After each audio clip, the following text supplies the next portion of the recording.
there we go. Yeah. Guess what?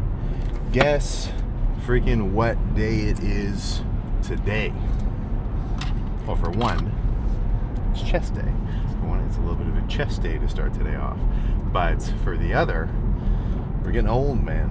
You know, obviously, not relatively in the scheme of things, but 24 years ago on the dot, a little baby Sam popped out, and now look at me, 2:30, driving to the private gym. Never would have guessed it. That's for freaking sure. But I'm not gonna have like, I'm not sitting here trying to justify to myself like, okay, all right, I better schedule today to be like a refeed, or I better use that as an excuse today to make, to skip the cardio or sort of anything like that. Just the way that it lines up with the Arnold too, because it's like a month beforehand. Really, I'm just going to kind of consider any sort of birthday celebration just added on top to post show.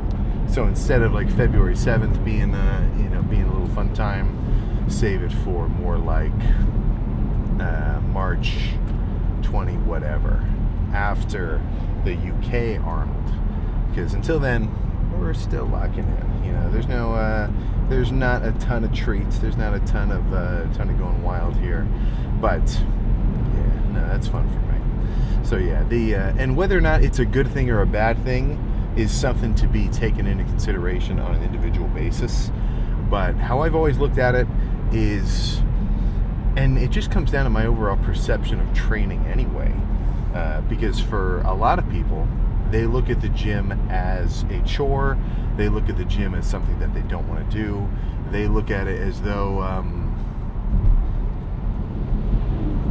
there's that little rabbit run across the train tracks. But they look at it as like, as torture, really, in a way. Because in their mind, it's like, okay, I guess I better go to the gym, and I'm going to hate it. I'm going to be sweating. But I have to do it, and then they do it anyway. And if you're going to go anyway, why are you complaining to yourself about it? You're making it harder than it has to be, you know? It's like it's like somebody told you to do the dishes. It's not fucking hard. But if you sit here and then for 20 minutes you're like, oh my God, I don't want to do it, or just like you make whatever thing that you're about to do more difficult just by having that negative mindset about it. But for me, and I think this is just where I lucked out with the gym, where I like to do it. I think I'm decently good at it, and I want to do it. Is that I never feel like it's a chore. I don't feel like it's something that I have to do. It's something that I get to do. For me to have like a really good day, if you were to ask me, Sam, luckiest day of your life, what's gonna happen? Well, I'd probably say somehow I found an old Bitcoin like USB drive with like $1 zillion on it. That would probably be included.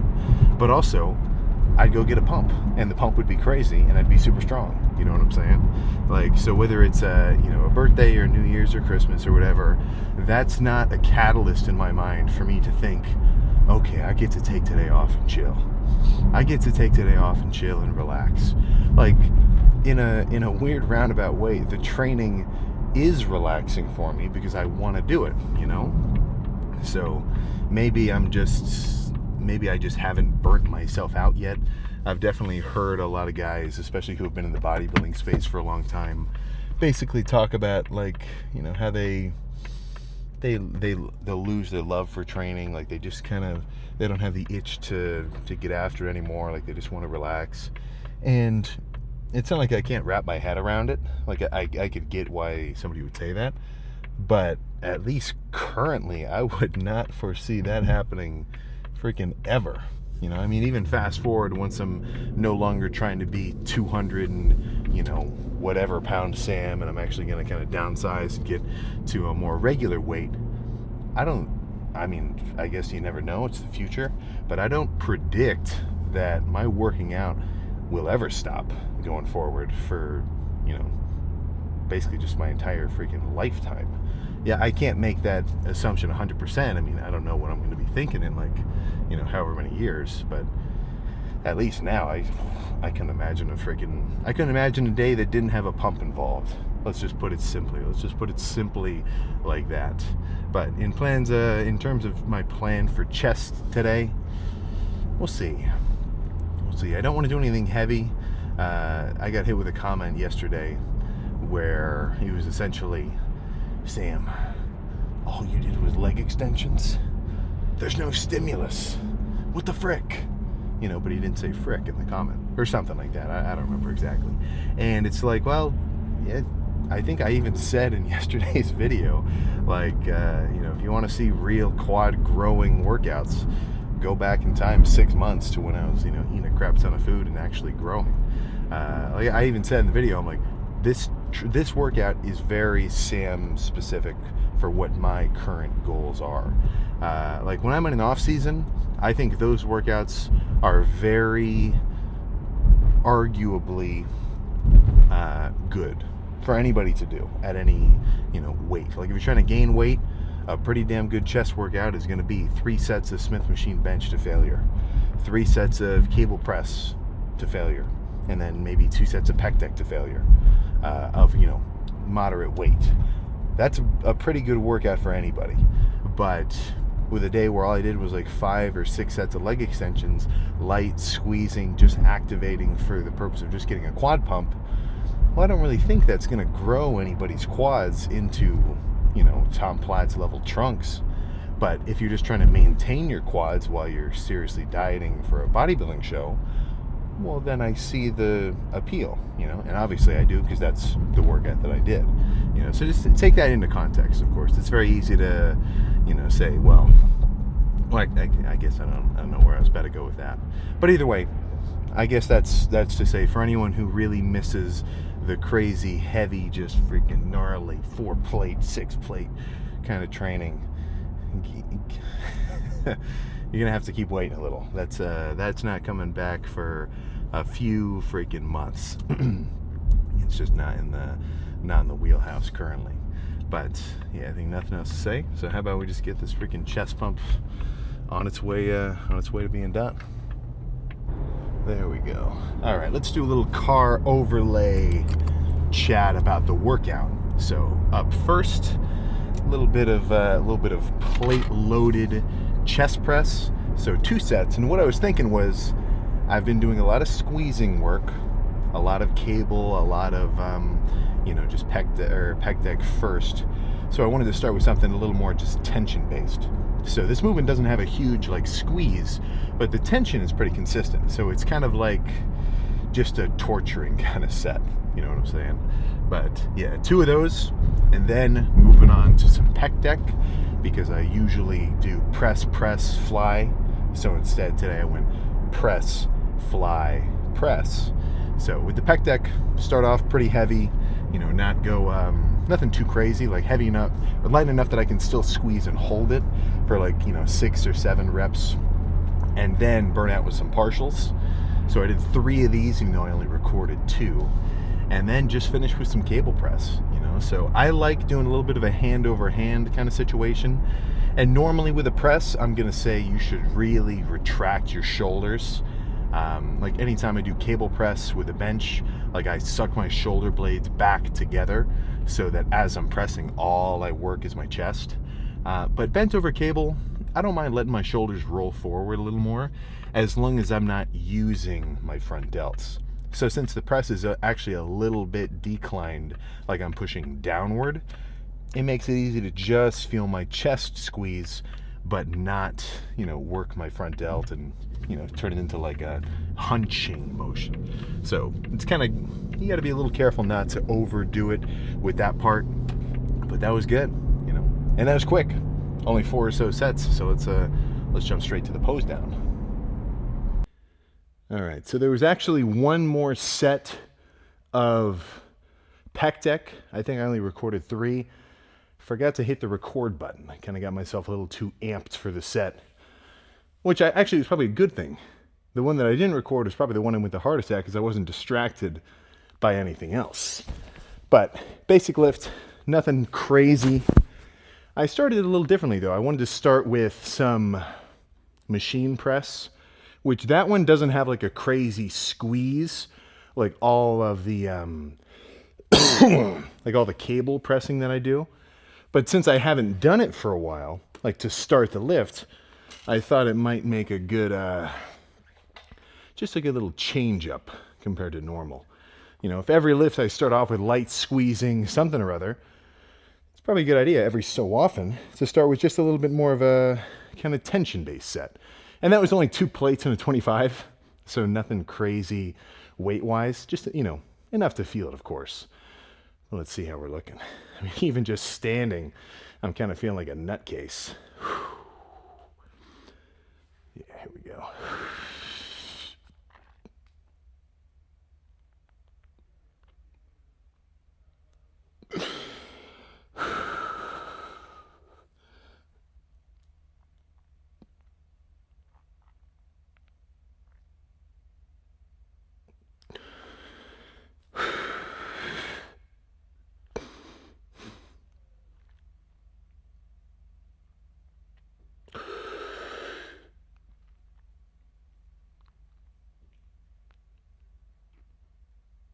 Whoa. Oh my gosh.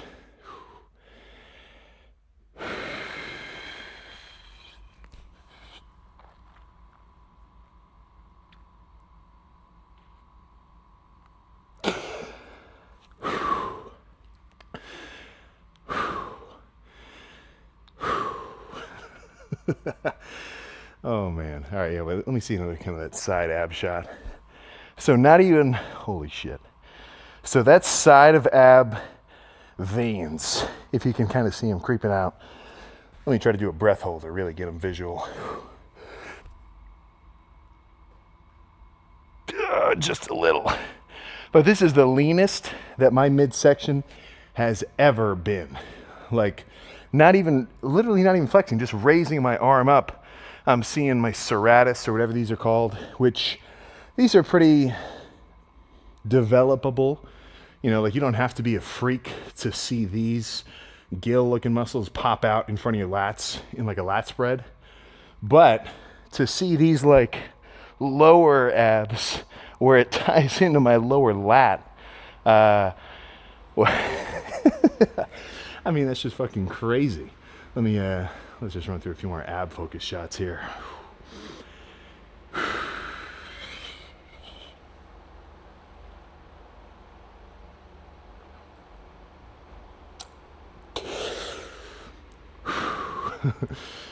Oh man. I tell you something. I have not come into the gym, finished the lift, and then felt disappointed this entire phase of dieting. And okay, let me hit a back post too. No, don't just limit it to the front.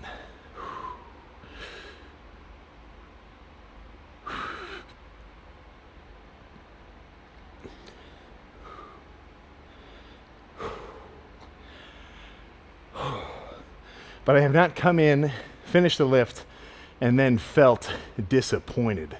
Not even in the freaking slightest. So body weight has just been hovering around like a 229, like a 230, just because I don't need to like rush into anything right now. You know, I'm pretty lean. It just shows about 4 weeks away. So what I'm really concerned with is kind of just like if I were to describe what my goal is right now, like today, it's simply just to maintain this level of leanness and basically kind of just get used to it. So that over the next few weeks, when I say, okay, we're about 2.5 weeks out, I'll still think about it a little more, but I think just about 2.5 weeks out, that week, if I really kind of cut down a little more, so I've been doing like 27-ish 100 calories this whole time, or this last few weeks, and that's been keeping me steady at like this 230. So if I come down, do a couple days or do like a week and a half of like 2,400, maybe 2,300, really get nuts, and do a little extra cardio, then my body fat should look like this. So here's now Okay, maybe another week, steady, steady, steady. Dig week, come down just a little more, and then float around right there, get ready for the show. Boom, step on stage like a beast. Something along those lines is the plan, but let's get a few more. This is a really cool lighting spot right here.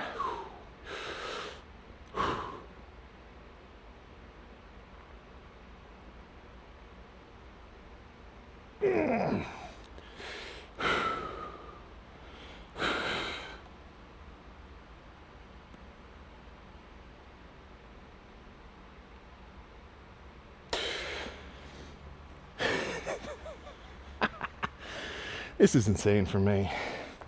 Like, I know I've been saying it. I'm like, okay, this diet, I'm going to start earlier. I'm going to come in slower. And then it's going to feel easier because I'm not going to have to cut so hard, so quick and rush. And on paper, it seemed like a good plan. But in practice, I couldn't have even expected it to go this well. So I'm not going to blow it. Or at least I'm certainly not planning on blowing it. I wouldn't expect that I would. And just enjoy the process going forward. I mean, this is like, just from the entire setup, this prep feels so much smoother than my first one. Like magnitudes of degrees of order, or whatever the word is, better. So, you know, I'm going home happy. I'm gonna do cardio in the basement. So I'm just headed straight back to the crib. But let's freaking roll, man. And now we're back. And now we're back in the freaking car. And I tell you this much, I was sitting in front of sitting on my little picnic table, because I'm going home to do cardio. And at this point, I'm doubling up my caffeine intake for the morning session. So 200 milligrams-ish pre-workout, just from, today was some Bum Essential Tingle Free. Beta-alanine has kind of been like making me feel a little too tingly since I don't have a bunch of food in my system. So I've been going for the non-beta-alanine pre. But I'm going home to do cardio now. I want a little more caffeine in my system. One, it's going to make the cardio feel easier, but it also, I think, makes it more effective. You know, and that's not just me saying that. Like, that's kind of, that's legit. Like, just look it up. Caffeine effects on cardio, fat burning. Like, it's minor, but it's still a baseline improvement. You know, it's going to get your heart beating a little faster. You're going to get your baseline, you know, kind of just energy up a touch. But really, what I care about is it makes the cardio just easier to do. You know, I don't feel like it's like I'm trudging through the snow. I feel like I'm going a little bit smoother.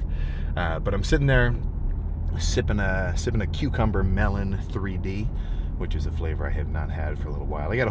Now I've got a little box of each flavor just sitting on the table. So every time I'm done lifting, I grab one, and that ends up being the pre-cardio drink. But I was kind of having a look around just at, you know, the gym and everything, and thinking about the pose down. I guarantee that that these few months, this last like whole prep and everything, this is a time that I am going to look back on extremely fondly. Like this is definitely a good old times moment that I want to make sure I really enjoy, which I didn't really get to do as much last prep because I really had to cram my, you know, just fat burning and calorie deficit and cardio and really like rush into it because I didn't give myself enough time. But this one, sure, you know, dieting for longer, which you might think is going to make it harder, but at least so far for me, very freaking good. You know, so definitely my longest dieting phase ever, but also my smoothest dieting phase ever, because since you have more time, you can just gradually work at it, right? What's easier? Spending, you know, a total of 20 hours studying for a test the week before the test, or spending 20 hours studying for a test over the course of 2 months, right? The amount of studying you did is the same, but doing smaller chunks gradually over time makes it a little bit easier, I think. So that ended up working for me, you know, and some guys is currently working. I can't say it worked, you know, I'm not done yet, but so far it's looking pretty good. And some guys are going to think, well, you know, I should just not crash diet, but essentially crash diet. Like I want to spend as little time dieting as possible, so I'm going to make the diet as intense as I can handle, or maybe even a little too intense and you have to back it off, which I can kind of understand the logic of. Like I've done that for usually like my mini cuts where I'm just dieting between bulks and I just want to get a little leaner so I can start eating food again. That's usually like just a quick 2 months cardio, instant deficit, which is fine. But for something like to actually come down to prep level lean, slow and steady, it appears to be, I mean, not exactly helping me win the race by that sense, but at least making me feel good doing it. That is for freaking sure. So I'm excited to get back, edit this thing together, because I want to see some of those pose shots. And that was the first time I've done like a Christmas tree back double by unpumped in my back. Usually the only time I ever do a back pose is when my back is pumped up. So I think that should be my grainiest Christmas tree, or at least close to it, because when my back is unpumped, that's when it's the most like detailed. Because when you pump up a muscle, it's like pumping up a balloon. You know, if you look at a balloon that's just deflated, you know, it's kind of crinkly, it's not like super smooth, but when you fill it up with air, you know, this being muscle and blood, all those little bits of texture kind of flatten out and get like just swollen looking. So I'm not hating on being pumped, of course. Like a chest pump is crazy because your chest isn't super detailed. You just want a bunch of freaking meat up here. But with back, since there's so much going on, I think back almost looks cooler unpumped, because you can actually see all the, you know, different cuts and grains and insertions and everything else. But I guess I'll just have to see when I get home on the computer. But yeah, so I've got 45 minutes on the bike ahead of me, a bowl of either steak or canned chicken with a bunch of rice cakes mixed in and zero sugar barbecue sauce, and that'll do me good. That will do me quite good for a little freaking while, that's for sure. But it snowed a couple. Whoa, that truck is burning oil like crazy. Holy shit. But shit, what was I about to say? Crap, that just really distracted me. Like I can already smell it just through the AC. But shit, what was I about to say? 45 minutes of cardio, chicken, I don't remember. I haven't eaten anything yet. That was a fasted workout. Reason being, I know I said I didn't do anything special for my birthday. A little bit of a sushi trip, sushi dinner. Yeah, I went friggin' nuts. In a very manageable way, though. You know, so I still woke up at my, you know, flat weight of 230, but I had smaller meals earlier in the day yesterday, and then it's funny, they knew. Like sometimes I'll do online pickup orders at this one sushi place I like, and I think they cut me extra big slices, because all I get is sashimi, but I get a big ass plate of, I don't know, I think it was like 30 pieces, like 12 or no, I think it was like 14 pieces of tuna, 10 pieces of salmon, 8 pieces of yellowtail, I don't know, something like that. My stomach was freaking full. Like I had my fill of sushi. I had more than enough. But still didn't overshoot my calories because I gave myself enough protein and fats to have that all at once, you know. So just that ended up working out well for me. But yeah, plan now is just to get some more food. I think I'll just do my cardio first. Get it, I don't want to say get it over with, but just get it finished. Because I never want to delay my first session of cardio. Because I've got another one later, and I don't want to do those two sessions very close together. Like I want there to be at least like a 6-hour gap between cardio session 1 and cardio session 2. Any less than that, I feel like I'm kind of like overdoing it in like a rapid succession, if you know what I'm saying. But that's, you know, maybe you don't mind it. Maybe you want to do 30 minutes, wait an hour, and then do your other 30 minutes. That's something which you'll only find out once you get to the point where you're doing 2 cardio sessions a day, which in no way am I trying to say should be anybody's baseline. It definitely wouldn't hurt. More cardio has never hurt anyone. And guess what? You're not, and I'm not saying you, but to the guy who would say, like, you know, actually too much cardio is bad for you. You know, you could give yourself rhabdo. Like really? Are you running 50 miles like David Goggins? No. 30 minutes on the bike is not going to do anything even close to that. The only reason anybody doesn't do it is because they don't want to, which is fine. You know, that's their decision. You know, is it the decision I would make? Certainly not. But I'm not them. You know, we got free will up in this bitch, or up in this thing. Sorry about that. But yeah, I'm gonna go get some food, finish my cardio, edit this thing together, and I'm excited to get some frame grabs of that pose down. That's for sure. But yeah, that's all I got today. 28 days out. Hey man, 4 more weeks. 4 more freaking weeks. So I'll see you tomorrow.